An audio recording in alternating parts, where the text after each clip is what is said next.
Muy buenas. Me habéis preguntado cómo afectan la inflación a los distintos tipos de activos.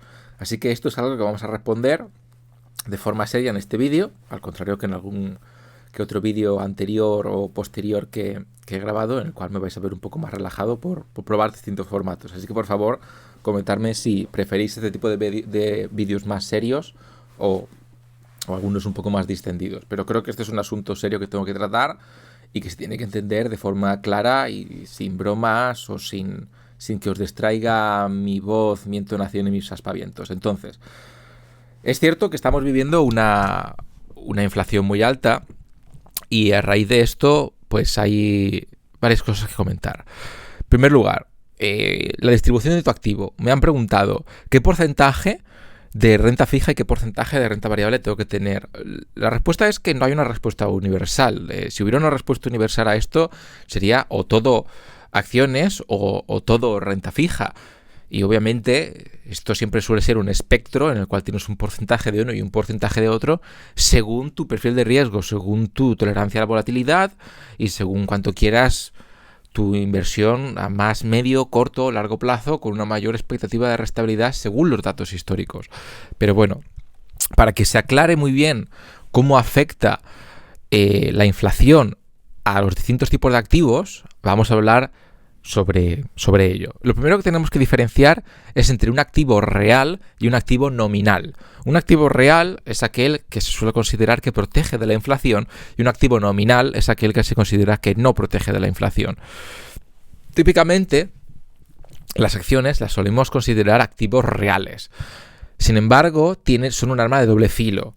¿Por qué? Porque cuando vemos una inflación baja, el efecto es despreciable. Pero cuando vemos una inflación moderada o alta, es cierto que el valor de las empresas, el valor de las acciones, tienden a subir por el mero hecho de que los bienes o servicios que ofrecen se ofrecen a un precio más elevado de dicho a esta inflación. Por lo tanto, el valor de las ventas que tienen es mayor, lo cual repercute en el valor de bolsa de dicha empresa. Ahora bien, esto es un arma de doble filo, porque como sabemos, las empresas son muy volátiles. Son muy volátiles, ya sea por noticias del mercado que afecten a esa empresa en particular, o a la industria de esa empresa, o al país de esa empresa, pero en relación a la inflación también son muy volátiles por el mero hecho de que cuando se da una superinflación o una hiperinflación, que al fin y al cabo es exactamente lo mismo con otro nombre, vemos cómo las acciones tienden a bajar por la crisis económica, ya sea global o local, en ese país o en ese sector, y conllevan, pues lógicamente, una bajada masiva del precio de ese activo. Por lo tanto, las empresas, ya lo hemos dicho muchas veces, son impredecibles. Y predecir si pueden subir o si pueden bajar, o si van a subir o si van a bajar, es... Yo no diría muy difícil, diría que imposible, porque ves efectivamente como ya no la gran mayoría, sino todos los grandes inversores, cuando te paras a comparar su track record muy a largo plazo y ves toda su trayectoria como inversores, no uno que lleva 10 años invirtiendo, sino cuando los analizas después de toda su trayectoria de inversión, de principio a fin, ¿vale?, no aquellos que aún no han acabado su trayectoria de inversión, te das cuenta de que las rentabilidades son una distribución normal y corriente dentro de la campana y los percentiles y que no hay nada especial. Por lo tanto, incluso el mítico Warren Buffett tiene una rentabilidad normal ajustada por riesgo. Entonces, yo considero que esto es interesante, pero peligroso. Pero bueno, en relación a la inflación, pues ya sabéis que de forma moderada o alta pueden ser interesantes, pero de forma muy elevada pueden no ser tan interesantes, según cuál sea el porcentaje de inflación. Ahora bien, cuando hablamos de bonos hay que distinguir entre dos tipos de bonos o de renta fija. Por un lado, los bonos gubernamentales o los bonos corporativos no ligados a la inflación, y por otro lado, los bonos ligados a la inflación. Los primeros, los bonos no ligados a la inflación, tienden a bajar. No es un síntoma de la pandemia. Justamente este es el único síntoma que no es. Te lo digo que soy sanitario. Los bonos no ligados a la inflación tienden a bajar porque se espera que aumenten los tipos de interés, lo cual aumenta el interés a largo plazo de los bonos. Y tú dirás, Ostras, Pedrín, pero esto se supone que es bueno. Si sube el interés a largo plazo de los bonos, yo ganaré más dinerito con estos bonos, porque al fin y al cabo el objetivo de los bonos es el interés, ¿verdad?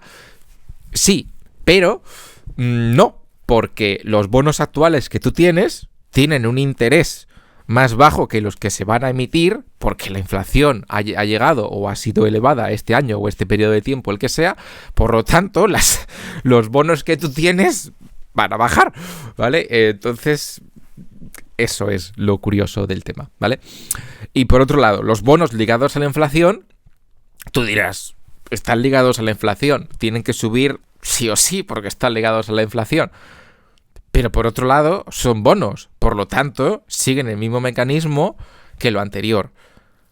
Es verdad que los bonos que se van a emitir en un futuro van a tener un mayor tipo de interés o van a ser más atractivos por esa subida de la inflación, pero al ser bonos ligados a la inflación, sí que es cierto que reflejan el aumento presente o actual de la inflación. Pero si se espera que la inflación siga subiendo, pues lógicamente esto puede hacer que la gente diga, bueno, pues ya iré invirtiendo conforme más vaya subiendo. Pero básicamente, por un lado baja y por otro lado sube.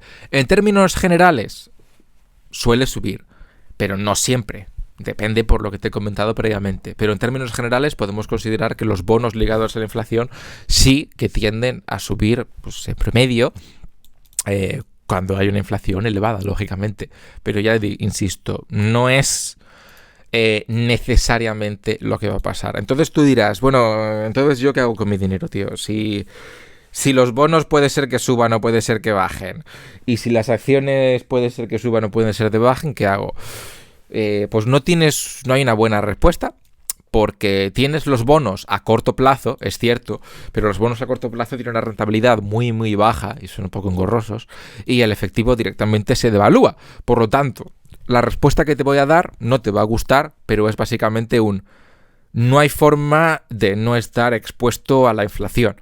Ya sea de un modo o de otro, tú vas a estar expuesto. Por lo tanto, es elegir qué tipo de activo se adecua más a tus necesidades. Yo personalmente prefiero los bonos porque su volatilidad es mucho menor que las acciones en un mercado de hiperinflación, que es algo de lo que yo ya hablé, por cierto, hace 2 años. Pero bueno, en este canal de YouTube. Pero bueno, eso es básicamente el problema. Entonces, si vas a invertir en acciones, vas a invertir en bonos no ligados a la inflación o en bonos ligados a la inflación, es asunto tuyo, pero yo te recomiendo que tengas un poco de las tres cosas. Y según tu perfil de riesgo, según el medio, corto o largo plazo al que vas a invertir, tendrás más o menos acciones y más o menos bonos.